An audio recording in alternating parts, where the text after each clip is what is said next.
السلام علیکم معزز سامعین۔ ایران کا بادشاہ بہت دنوں سے پریشان تھا۔ یوں تو ہر طرف خوشحالی کا دور تھا، مگر بادشاہ کی پریشانی کی وجہ اس کی اکلوتی بیٹی تھی۔ ہر باپ کی طرح بادشاہ بھی اپنی بیٹی کی شادی کر کے اپنا فرض ادا کرنا چاہتا تھا، لیکن شہزادی نے بھی عجیب اعلان کر رکھا تھا، جو شخص شہزادی کی 3 سوالوں کے جواب دے گا، شہزادی اس سے شادی کرے گی۔ آس پاس کی ریاستوں کے کئی شہزادے آئے، مگر سب کے سب ناکام ہو گئے۔ اس ملک میں ایک نوجوان رہتا تھا جس کا نام اعظم تھا۔ اس نے اپنے والد سے کہا کہ وہ بھی اپنی قسمت آزمانا چاہتا ہے۔ اعظم کے والد ایک عالم تھے اور برسوں سے لوگوں میں علم کی روشنی بانٹ رہے تھے۔ ملک فارس کا وزیر اعظم، بڑے بڑے درباری اور اس شہر کا قاضی بھی ان کا شاگرد تھا۔ باپ نے بیٹے کی خواہش دیکھی تو بولے، بیٹا اگر تم ناکام لوٹے تو تیرا کچھ نہیں جائے گا۔ لوگ کیا کہیں گے کہ ایک عالم کا بیٹا ناکام ہو گیا۔ اعظم اپنے والد سے کہنے لگا، بابا بڑے بڑے شہزادے لوٹ گئے، اگر میں بھی ناکام لوٹ گیا تو کیا ہوا؟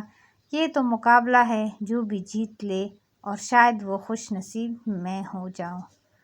آخر باپ کو بیٹی کی ضد ماننی پڑ گئی۔ اعظم خوشی خوشی محل کی طرف چل پڑا۔ شہر بھر میں یہ خبر جنگل کی آگ کی طرح پھیل گئی۔ مقررہ وقت پر محل لوگوں سے کچا کچ بھرا ہوا تھا۔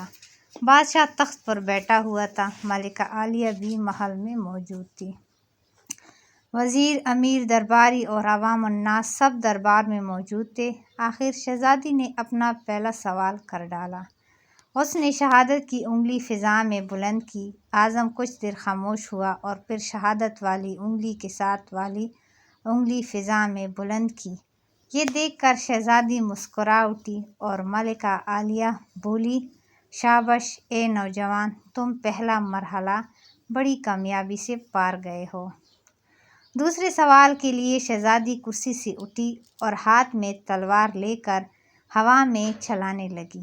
کچھ دیر بعد وہ دوبارہ اپنی نشست پر آ کر بیٹھ گئی۔ بادشاہ سمیت ہر دربار کی نظر اعظم پر تھی۔ اعظم کھڑا ہوا اور اپنی جیب سے قلم نکال کر فضا میں بلند کر دی۔ شاباش اے نوجوان، ہم خوش ہوئے، یہ جواب بھی درست ہے۔ ملکہ عالیہ کی آواز دربار میں ابھری۔ اس کے بعد دربار مبارک ہو کی آواز سے گونج اٹھا۔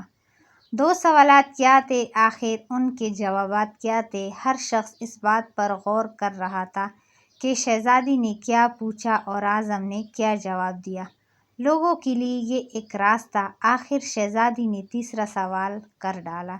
وہ تیزی سے سیڑھیاں اتری اور تیزی سے سیڑھیاں چڑھ کر اپنی نشست پر بیٹھ گئی۔ یہ سوال بڑا عجیب و غریب تھا، ہر طرف خاموشی تھی۔ تو معزز سامعین، پارٹ 2 دیکھنے کے لیے ہمارا یوٹیوب چینل سبسکرائب کریں اور بیل آئیکن کو دبائیں۔ اللہ حافظ۔